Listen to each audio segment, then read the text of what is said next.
say you will never die. Grab me by the hands, just as calloused as I am. Say you're proud. Well, it's blue jeans in the driveway, walking inside sideways. The wine always affects you, beautiful cowards. Ask me if I'm staying, and I'll say that I'm sleeping on the floor. Just tell me that you need me, 'cause lately I've been needing someone to remind me, boy, it's more than just an evening. I walk to kitchen smoke, you dancing like God's moving you before.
I'm new.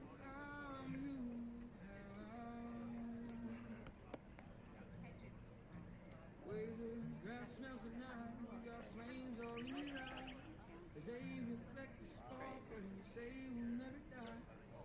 Grab me by the hand, just as calloused as I am. Say you're proud.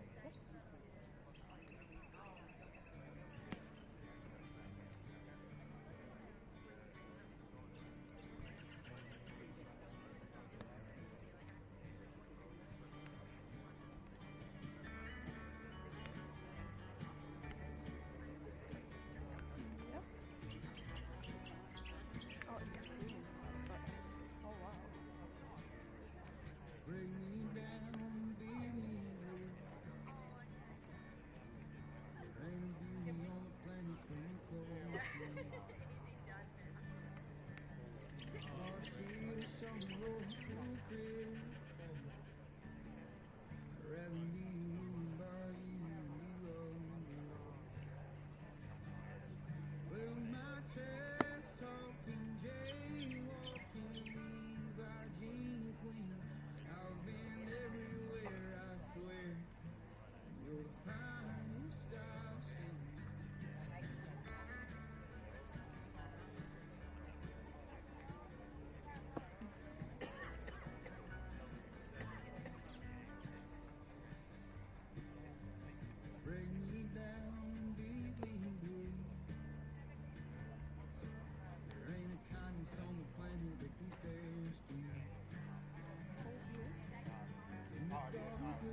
Yep.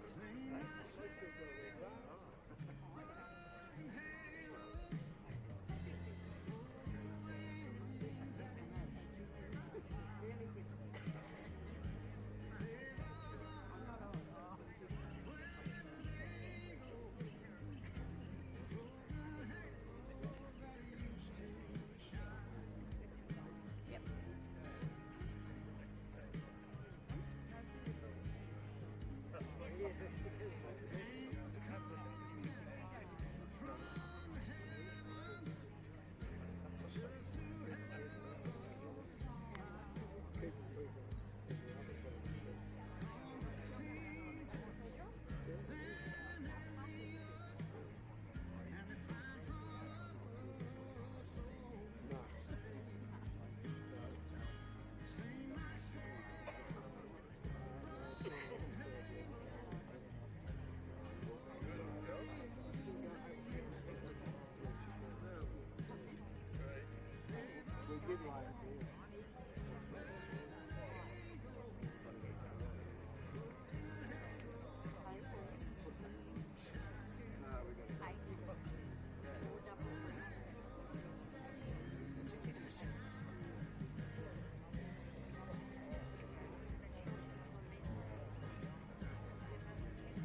Can't believe he looks so much like me. For it's been 10 years today since I left for Old Cork Station, saying I won't be back till the droving's done. For the rain never falls on the dusty Diamantina, and a drover finds it hard to change his mind. For the years have surely gone like the drays from Old Cork Station, and I won't be back till the droving's done.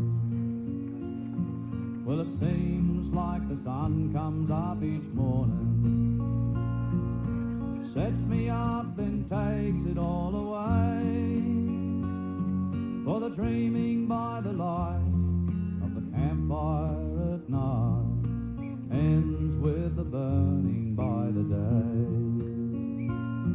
For the rain never falls on the dusty Diamantina, and a drover finds it hard to change his mind. For the years have surely gone like the drays from Old Cork Station, and I won't be back till the droving's done.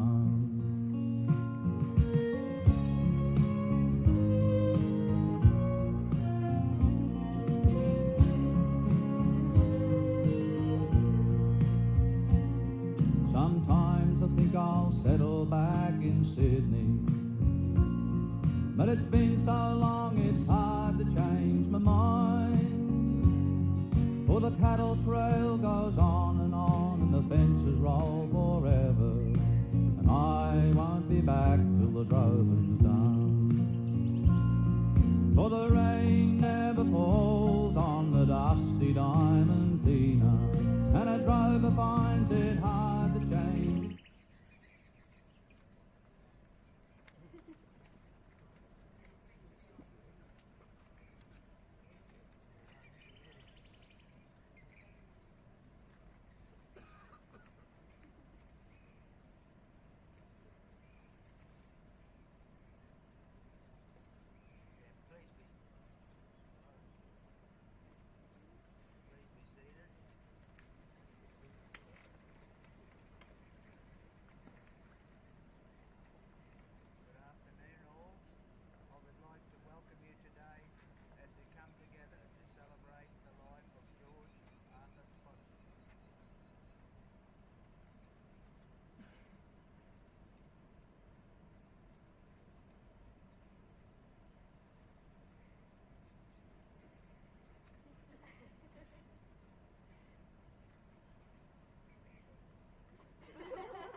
Testing, testing.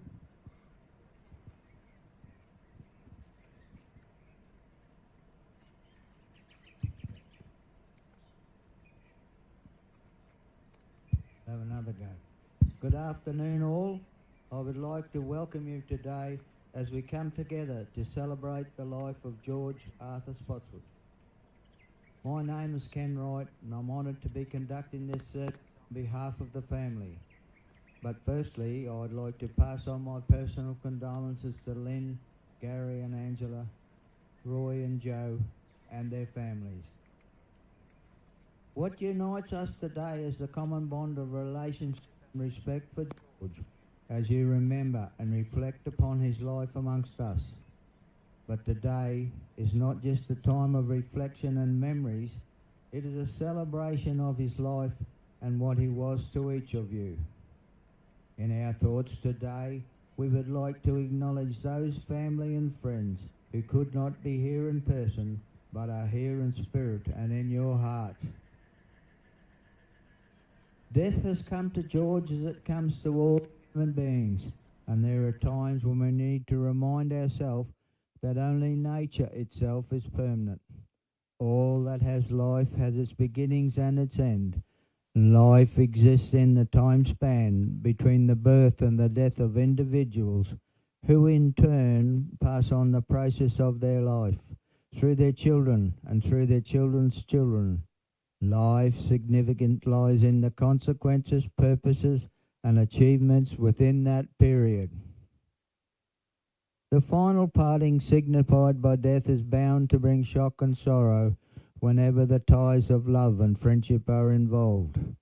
Those who feel deeply will grieve deeply. No philosophy or religion ever taught can prevent this wholly natural reaction of the human heart. Whatever relationship and enterprises death breaks in upon, we can be sure that those whom we have lost are finally and eternally at peace, and whatever length of time we have had a friend, we will always remain grateful for his having lived and for our having known him in the richness of his personality. Nothing now can detract from the joy and the beauty that you shared with George, and nothing can possibly affect the happiness and the depth of experience that he himself knew. What has been forever. The past, with all its meanings, is sacred and secure. Your love for George, his love for you, his family and friends, cannot be altered by time or circumstances. We are grateful that George was part and is part of your lives. His influence endures in the unending consequences flowing from his character and deeds. It endures in your own acts and thoughts. You shall remember George as a living, vital presence. That memory will bring refreshment to your hearts and strengthen you in times of trouble. Let no one fear death. It is natural as life, and no one experiences death. Only life can be experienced. But with the end comes the heightening, the dignity and the pathos of every human life. The memories, happy and sad, in the minds of relatives and friends left to live out their time. This is a sad day, but not an unhappy one. It should be a celebration of the good life and the personalities that have been.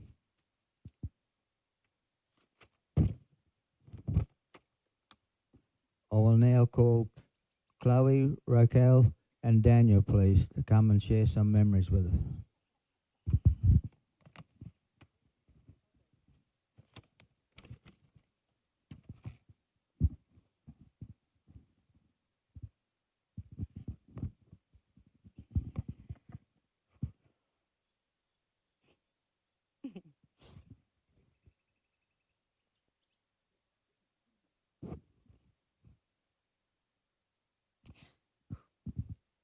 George Arthur Sportswood, or to us, Grandad, was born on the 10th of October 1940 in Home Hill. Son of Arthur and Dorothy, wife to Lynn, brother to Hazel, father to Gary and Roy. Grandad lived his entire life at Inkerman, rode his horse daily to the Inkerman school, and then lived and worked at the Inkerman farm, which is now known as Mount Alma Organics. Today we gather at the campgrounds, which was Grandad's favourite spot on the spot. As an aside, this is also known as the G spot, and it's nice to know that all the women navigated you here today, as most men are still unable to find it. Given your love for dirty jokes, Grandad, that one's for you. Grandad married Grandma in 1967 in Ayr. They met at the dance at Poplands Hall, where Grandad asked Grandma for her hand, and last year they celebrated their 58th wedding anniversary, a feat people rarely see these days. They lived on the farm initially in the first old house near the shed before moving what was then the grain shed, which Grandad brought down on a truck from Millaroo with a police escort. The kicker, though, was that he didn't have a license, so when he walked into the police station the next day asking for one, they all looked at him a little puzzled. He was quick to tell them, well, at least now you know I can drive, so you may as well give me my license. Grandma and Grandad had their cane assignment first in 1967 while growing Milo and managing their goat dairy. The farm continued to evolve over the coming years through the purchasing of neighbouring properties, leading to more cane growth, cattle, and the commencement of the mango shed, before Mum and Dad continued to expand to what it is today. Following which, Grandad and Grandma were then able to start their caravan adventures around Australia. As we're sure many of you know, the last 3 years have been pretty tough on all of us, but especially on you.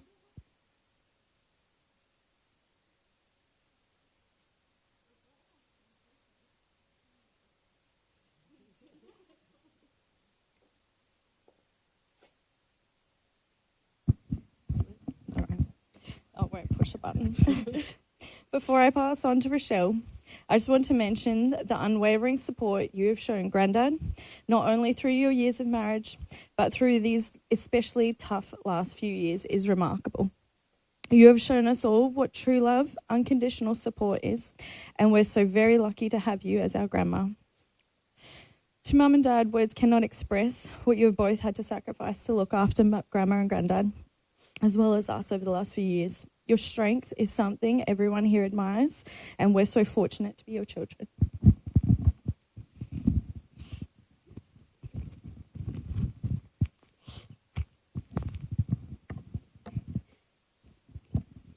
Grandad, today is a celebration of your life. So I want to share a few stories of our time together.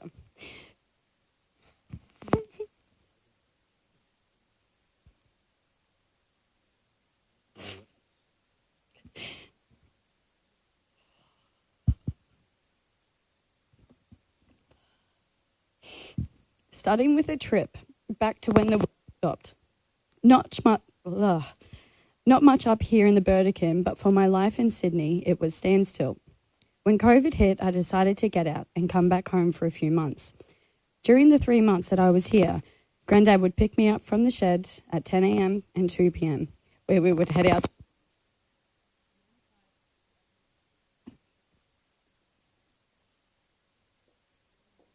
"95% of the time, we never got anything. But we would sit and chat for a few hours, becoming more obsessed with the butterflies than getting rid of the crows. I recently found some videos where I had placed my phone up in the background and filmed. I'm so glad I did, because watching them back now, I got to re-listen to our conversations. To say the least, it was the best and always will be the most amazing 3 months of my life. It gave me precious memories with you, Grandad, and time with the people I love most. From that same spot where we would hunt, one day Grandad came back to the office earlier than usual. He thought that was enough hunting for one day and needed a stiff drink because he had just had an encounter with a big brown snake. While sitting in his chair, waiting for a wallaby to arrive, a big brown snake slithered in between his legs under him. He stayed calm until it slithered past his toes, far enough away so he could reach for his gun, turn around and shoot it. To those who knew Grandad, I am sure that the first thing they will mention is his dislike for shoes. He always walked barefoot with feet as tough as nails, like the man he was.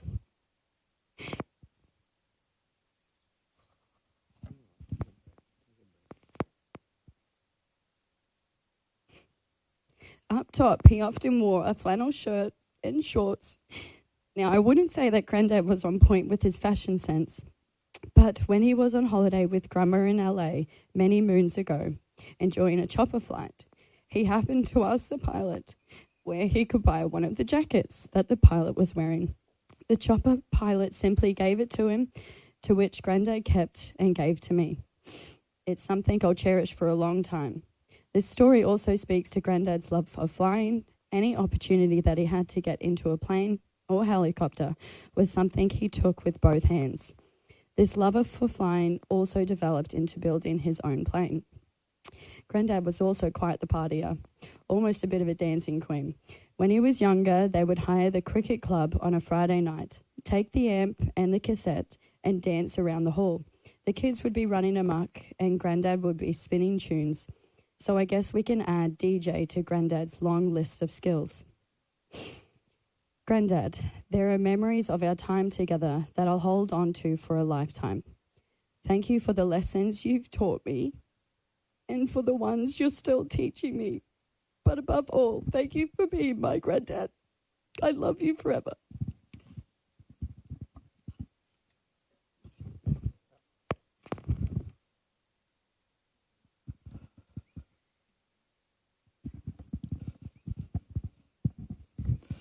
I'd like to start by saying how great it is to look out today and see so many friendly and familiar faces. I guess that shows you the kind of man Grandad was. Now, my Grandad could do lots of things, but one place I never saw him was in the kitchen. Grandma was always quick to clear him out if he ventured in there. But Grandad preferred the outdoors anyway, where he loved hunting, fishing, camping, gold prospecting, flying, bird watching, and photography. Even if it was the poor animal he was there about to shoot. Given Grandma and Grandad spent a lot of their years later in life caravanning around, he collected lots of friends all over Australia. To us, everyone he bumped into along the way was always a joker. He was a kind-hearted man who was always up for a laugh, happy to help out, and had the patience to sit quietly for hours and on end waiting for the next unfortunate wallaby, crow, or pig to stroll past. Before the farm became what it is now, Grandma and Grandad used to have many jokers hunt on the property without an invite. One day, Grandad saw a pig on the farm and didn't have a gun. While he raced home to grab it, some joker came along with his pig dog, and by the time Grandad got back, he was sitting on the pig asking Grandad to get the rope. Rather than doing that, Grandad walked up over with his 243 and said, "This is my property, my land, and my pig," then shot it with the joker sitting on top of it. Needless to say, we didn't get too many more trespassers for a while.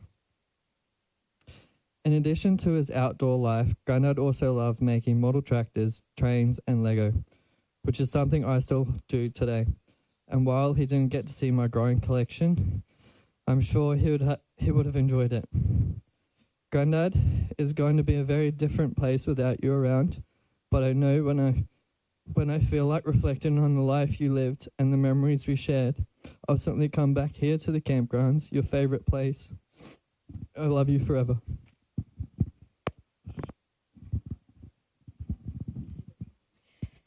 Our Grandad was a man of very few words, so we wanted to keep this short and sharp. He was, though, a man of very high integrity, extremely well respected amongst the community. It is an honour to be one of his grandchildren today, to stand up here with Rochelle and Daniel celebrating his life.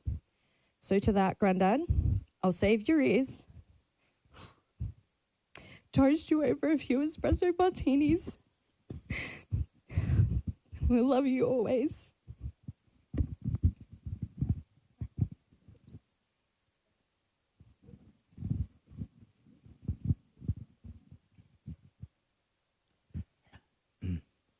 Thank you. Is there anyone else who would like to come and share some memories with us?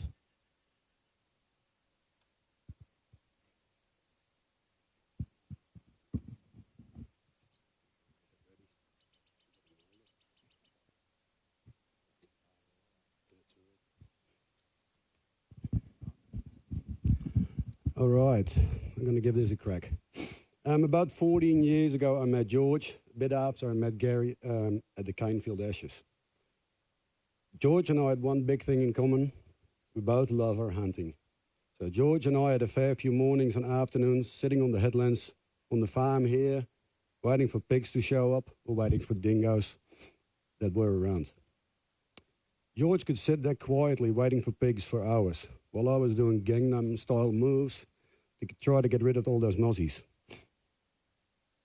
I always looked at those mozzies land on George and let him take half a litre of blood first, and then before I told him, so I just said, George, it's a mozzie. In slow motion, he just went like this. And he did it all the time. Because he knew if he moved, he would have scared the pigs. As the kids said before, George was a man of very few words, except for when it came to hunting, guns, bullets, or women. George took me deer hunting too on the other side of the river. We shot a few deer together, and in hindsight, I know why he took me, because I used to make jerky out of it, and he couldn't stop eating it. So I reckon that was the reason why he took me. Every day when I finished work, George came to see me in his 2-speed Nissan Patrol. I guess it had 5 gears, but he only used 2, so he rocked up and said, Jordan. He used to call me Jordan first. He said, there's been a 60 kilo boar in the 17 drill of KQ228 up from the second cylinder along the top headland. The joker chewed 2 sticks of cane. So off we go, sit and wait. And every day there was a pig, fox or dingo report. So now I realize how much this impacted my life, as hunting is my business now. I called him George at first, but after moving to the farm here, Lynn became Mum, George became Dad, and George called me his son. A few years later, Amy and I became Australian citizens. George and Lynn came to the ceremony in town, and then I realized one thing, that George actually owned shoes. After the ceremony, George and Lynn proudly congratulated us, and George said, now I'm officially your Aussie dad.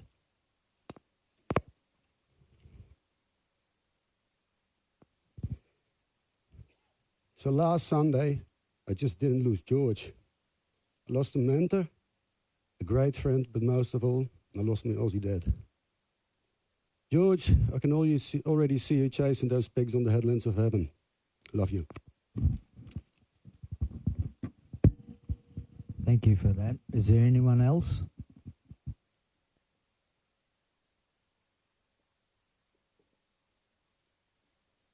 We will now listen to another song by John Williamson.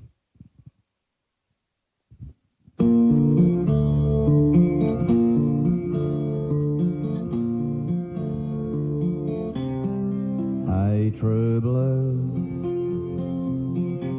don't say you've gone. Say you've knocked off for a smoke out, and you'll be back later on. Hey, true blue. Hey, true blue. Give it to me straight, face to face. Are you really disappearing? Just another dying race. Hey, true blue.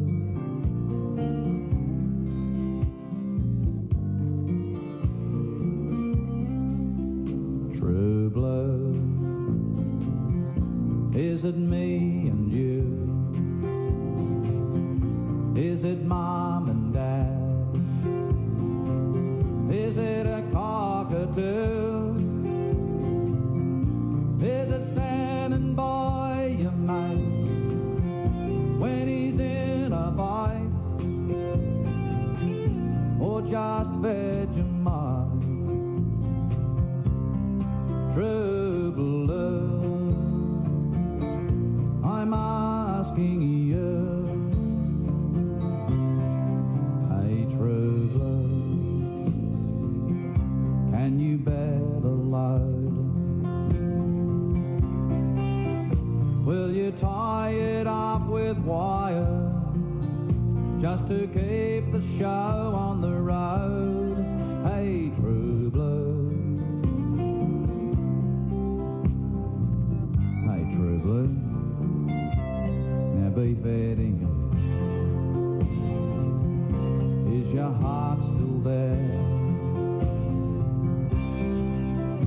If they sell us out like sponge cake, do you really care? Hey, true blue.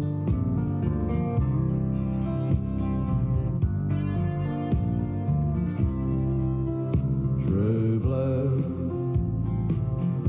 Is it me and you? Is it mom and dad? Is it a cockatoo? Is it standing by your mate when she's in a fight? Or just Vegemite?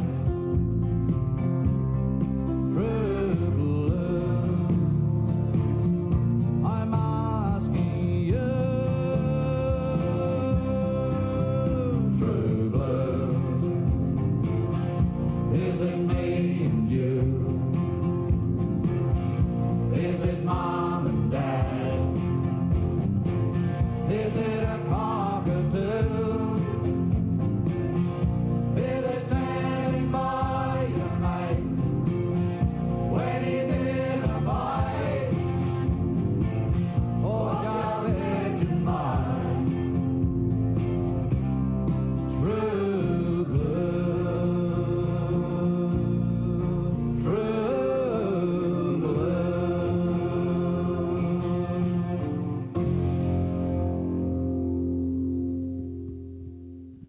As we come to the final stage of this service, we give thanks to George for the person he was and for the influence he had on our lives. We thank him for everything that he meant to us and remember his smile, his frown, his courage and strength, and remember the times we laughed and the times we cried.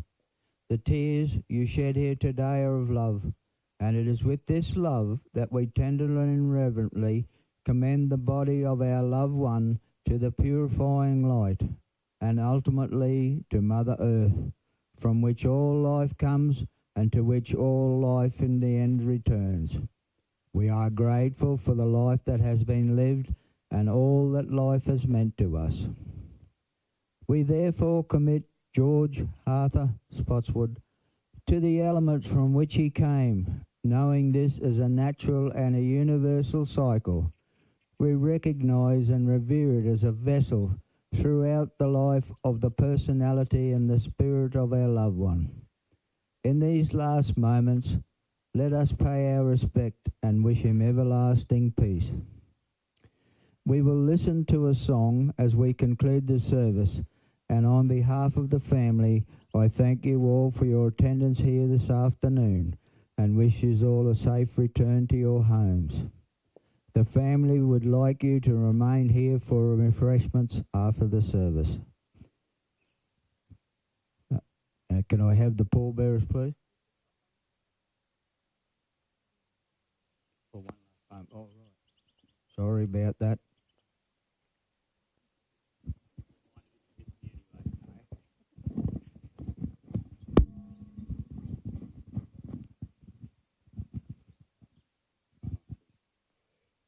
Remember him. Remember him with a smile today. He was not one for tears. Reflect instead on memories of all the happy years. Recall to mind the way he spoke and all the things he said, his strength, his stance, the way he walked. Remember these instead. The good advice he'd give us, his eyes that shone with laughter. So much of him will never die, but live forever after. As we loved you, so we miss you. Our memories are so near, loved, remembered, longed for always, bringing many a silent tear. Thank you for that. Could I have the pallbearers now, please, come forward?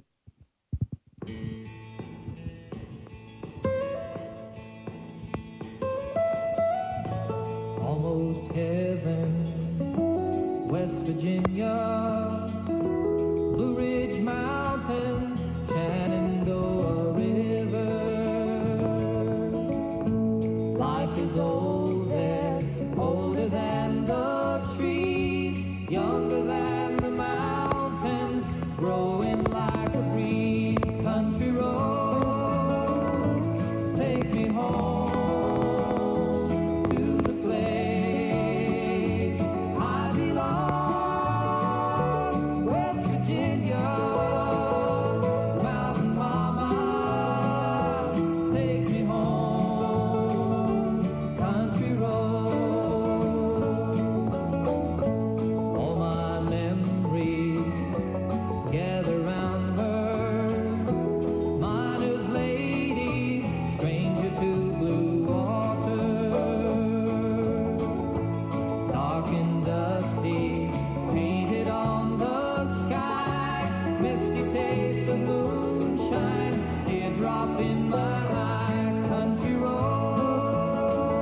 Dan, it's Joe here. I hope you're keeping well. It's the 21st of December, and now they're ringing the last bell.